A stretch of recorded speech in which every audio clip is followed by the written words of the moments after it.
We're rolling. Are you ready? Are you ready? I think so. Okay. I'll try. You might have to dig a little bit. That's okay. I am Sarah Gest. I am interviewing as part of a Girl Scout Gold Award project. I am interviewing Les Nordlund on Tuesday, February 12th, 2019 at his home.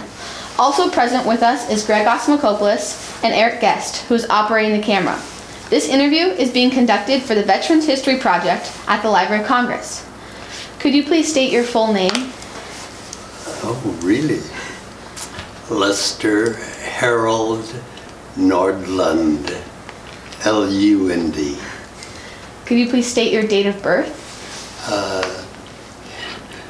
10/5/1923. Could you please state what branch of service you served in? I was with the 102nd Infantry Division, and I think I was fortunate not to be sent as a replacement, but I was part of the division that was sent as a reinforcement about 3 months after the initial invasion, which was about September instead of June. Okay. What was the highest rank you attained? PFC, a private first class. And what war or conflict did you serve during? Did you serve during a war or conflict? Oh, yes. Could you state the war or conflict you served during? State the what? The war or conflict you served during? Could you state it, please? World War II. It goes back a ways. Yes. We're going to start with just some questions about your life before the service. So, before the service? Yeah. So, where were you born? In Tacoma, Washington. Can you tell me a little bit about your siblings or your family? Yes. I'm number 5 of 8 children. And I always classified me as being in charge of the second half. How would you describe your life before you entered the service?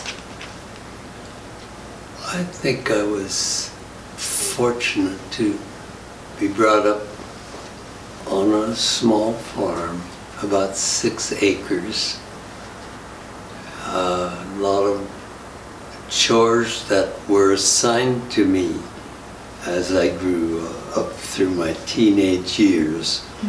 And as my older siblings went into their either schooling or professional life,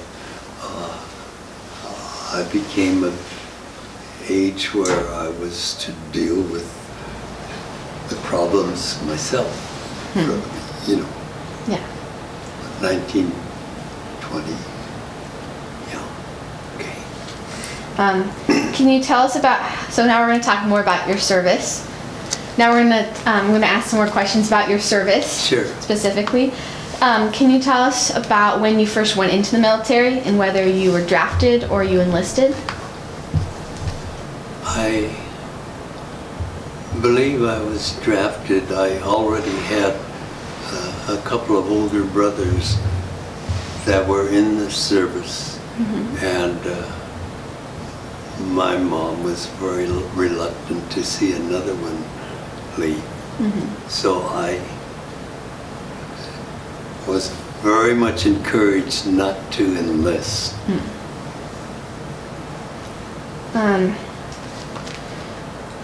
What type of training or schooling did you have as part of the military?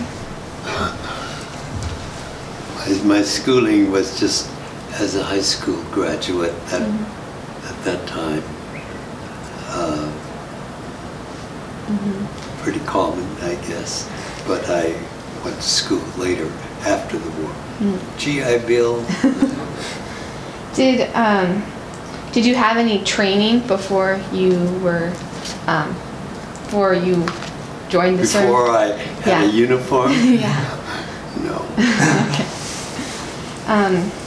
Although, you know, being born on a farm, I was used to doing a lot of farm chores. Yes. And I had some fun too, because we had a creek running through our pasture. Many happy, fun years. Okay. Did you have any training when you were in the service? I had lots, mostly just walking, but also they gave us some experiments that were surprises, like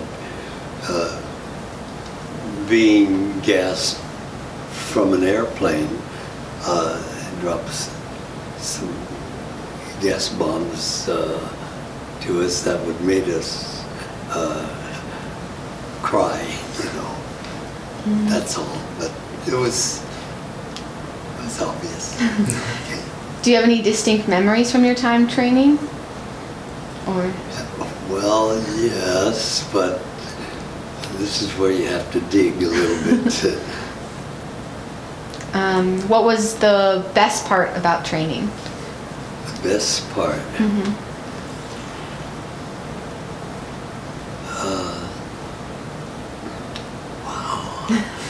Wow. Because I had older brothers in the service, I felt very confident and was very blessed to be included in the ability to serve. There were a lot of guys that were classified, I think they called it 4F, but I was glad that I could go in with full capabilities, expectations. That's all. What was the worst part about your training? The worst part? Yeah. Well, you know, we'd go out for training purpose on bivouac and have to live that way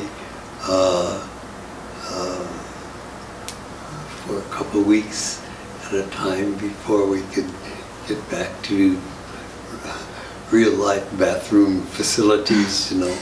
It was part of training that expected veterans involved in conflict to be on their own quite a bit. Yeah. Okay. Do you have, does any particular instructor stand out in your mind from your time training?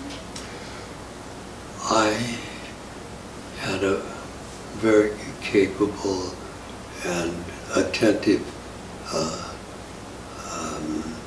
platoon leader, an officer, Robert Smith,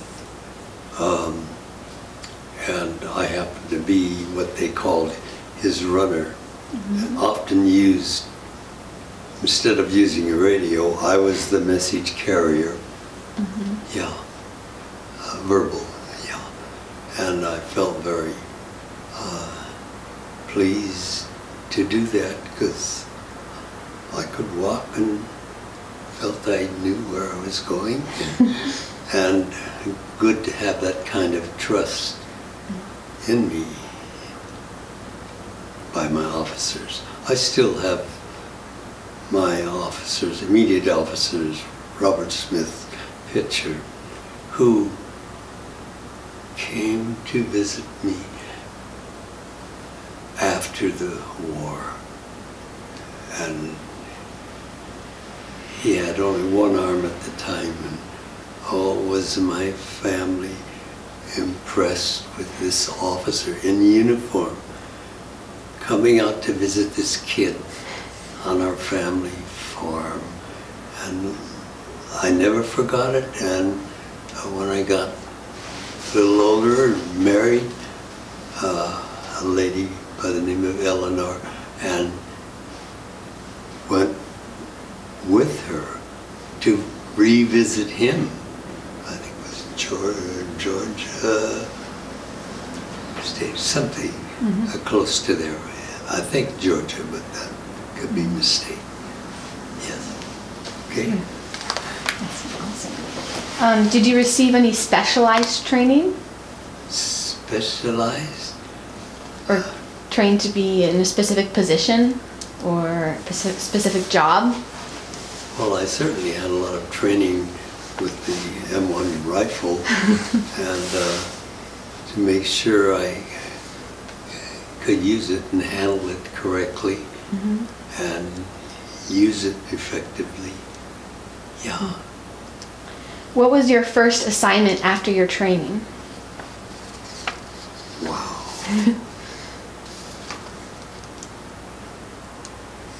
That's a difficult question, Mike. Or one of your first assignments, or do you remember after training what you did next? I told you. Oh my. Well, they gave us as much as they could and had available about the foreign conflict situation to make sure that I knew where I was going, which was at that time in Europe. And I felt fortunate not to be sent as a replacement. In other words, I'd have to go and join a unit that I was not part of, but I was sent with the entire division. And at that time, 3 months after the initial invasion, we landed by docking at Cherbourg, I believe, France, and then boarded a small, strange train. I called them at the time cattle cars, but we were trained or transferred back up front, which was about a couple of days travel at that time. The front, after the invasion, moved fairly fast, and going in 3 months after I was, though landed in France, sent up to the front in Germany near the Ruhr River. Yes, my first experiment, or one of the first, was crossing the river in rowboats into enemy-occupied territory. Yes.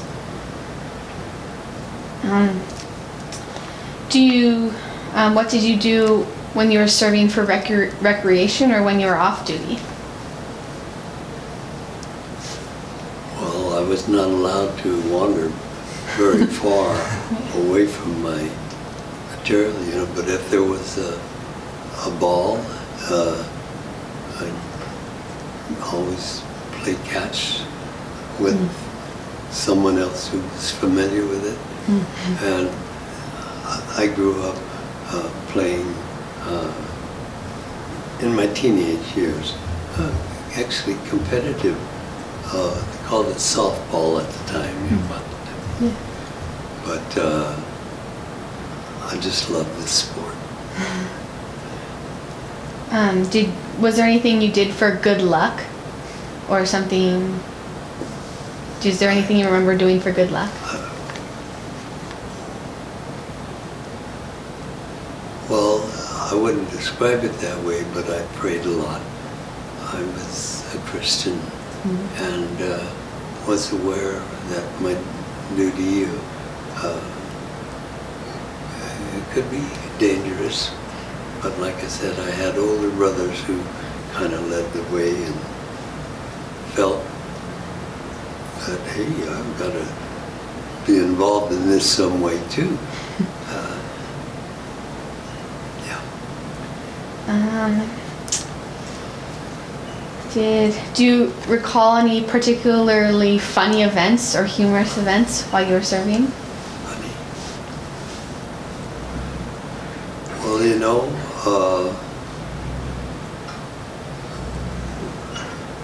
we were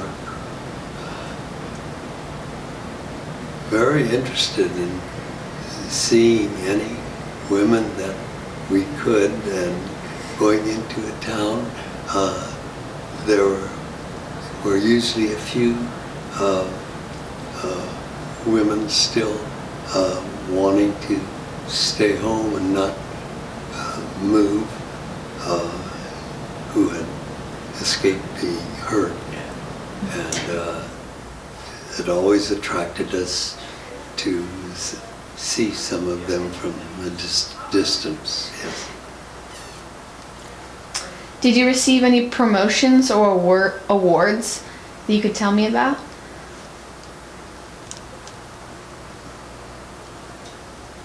Well, I have a Purple Heart.